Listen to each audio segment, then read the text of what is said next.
کہ بیعت کے لغوی معنی اپنے آپ کو بیچ دینے کی، فروخت کر دینے کی۔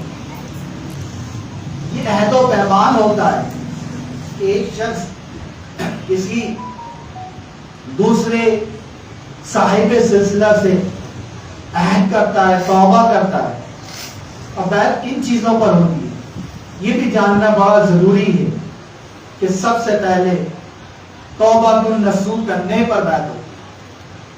جو بیعت کسی سے ہو رہا ہے اس کو پہلے توبہ کروائی جائے، سابقہ گناہوں سے توبہ کروائی جائے، اور پنجگانہ نماز کی پابندی پر بیعت کروائی جائے کہ اگر وہ نماز کا پابند نہیں تو آئندہ زندگی میں نماز کو قائم کرنے والا ہوگا۔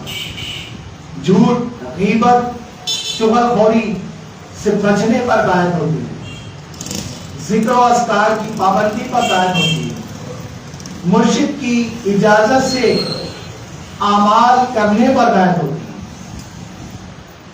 یہ سب چیزیں ہیں جس پر بیعت ہوتی ہے۔ فی زمانہ ان چیزوں پر بیعت خال آپ کو نظر آئی۔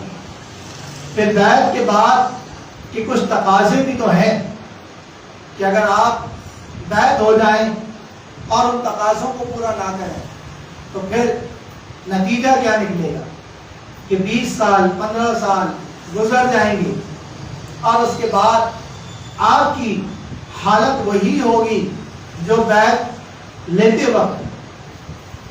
اس لیے کہ آپ کو ایک تو نیت آپ کی ٹھیک نہیں تھی، جب آپ بیعت ہونے آئے تو دعا ہے کہ اللہ تعالی ہمیں صحیح معنوں میں جو ہے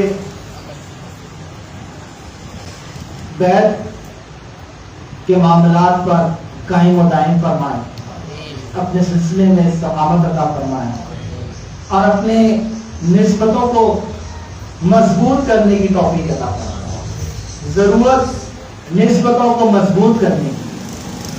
اس وقت ہماری نسبتیں کمزور سے کمزور ہوتی جا رہی ہیں۔ بیعت کوئی رسم نہیں بلکہ ایک عہد ہے، ایک عہد ہے جس سے بندہ اللہ کا سچا محبوب بن سکتا ہے، جس سے دل میں مرشد کا فیض اترتا ہے۔ اگر وہ اللہ کے لیے ہدایت ہوگا تو پیر کا مرشد کا فیض اس کے دل میں اترتا ہے اور وہ دنیا کے فتنوں سے محفوظ ہو جاتا ہے، شیطان کے وار سے محفوظ ہو جاتا ہے۔ تو اپنا وارث ضرور ہمیں کسی کو بنانا چاہیے۔ جو بغیر وارث کے ہیں، جانور بھی جن کے گلوں میں پٹا ہوتا ہے تو اس کو کوئی نہیں مارتا، چھوڑ دیتا کہ اس کا کوئی وارث ہے، اور جن کے گلوں میں پٹا نہ ہو وہ مارے جاتے ہیں۔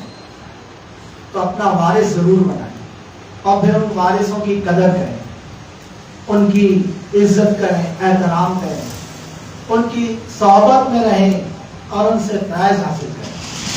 تو یہ صحابت جو ہے اللہ نے ایسے ہی نہیں، سورہ توبہ سورہ 19 میں کہا یا ایھا الذین آمنوا اتقوا اللہ وکونوا مع الصادقین، تقوی اختیار کرو اور سچوں کے ساتھ، نیک لوگوں کے ساتھ۔